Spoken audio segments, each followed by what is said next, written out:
Hey there, Justin Fleming here with Chin McQuaid Fleming Harris. As we are one half of the way through 2024, I wanted to bring a quick update as to what's going on in our overall real estate market.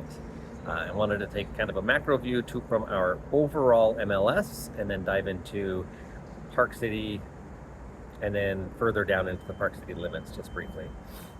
Overall, right now on our Park City MLS, we have just short of 1,200 residential listings. Typically, we'd have around 1,300 would be our historic norm. So we're within about 8 to 10% of our historic norms on that. But looking at June as a whole, the number of new listings, we were actually up 13% compared to June new listings compared to June of 2023. But looking year to date, we actually have 25% more new listings across the MLS so far in 2024 as we did this far into 2023. So that's really helped bolster our overall inventory. Looking up at the number of properties that have gone under contract, June actually had across the MLS 32% more properties go under contract, and year to date we actually have had 35% more properties go under contract for the entire MLS, halfway through the year 24 versus 2023. Closed in June. Actually, it was a little bit of a slower month this particular June as compared to last year. We were down 5% in closed sales, but year to date, we're actually up 16% in the number of closed sales. Thought it'd be interesting to kind of compare that overarching MLS to Park City. So this would just be the Snyderville Basin and Park City limits combined. I had mentioned before that we are about 8 to 10% low on our overall inventory. If you take a look at just that Park City area, we're actually about 40% low. We have at this point in time 502 listings on the MLS, residential listings, and historically this would be around 800. So we're missing, over a third of our typical inventory that we'd experience at this point in the year.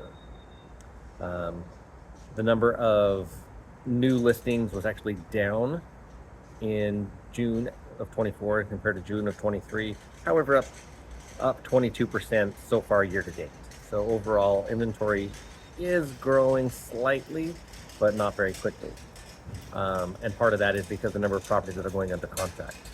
Both in June alone, we were up 20%, and year to date, we're up 20% in the number of properties that have gone under contract in comparison to 2023. And then if we drill down just a little bit more and we look at Park City limits, and this one was the one that was actually really shocking to me.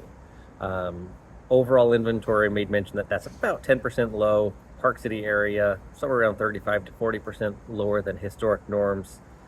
But if we look at just Park City limits, we have 140 residential listings, and normally we would hover around 400. So we're missing 2/3 of our actual active inventory compared to historic norms in Park City limits, which has really helped keep our prices really stable. Overall, across the MLS, prices, sold prices in comparison to list prices are actually still trending somewhere in that 96 to 98%. We are seeing price decreases in certain areas, but that's really comes down to a combination of an experienced agent and a seller that's in the mood to sell, understanding where the market is at this point in time. If you have particular questions about neighborhoods, want to dive into the specifics because our market is so segmented, would love to dive into it with you. Please feel free to reach out to myself, anybody on the team. We'd love to get you taken care of. Appreciate you.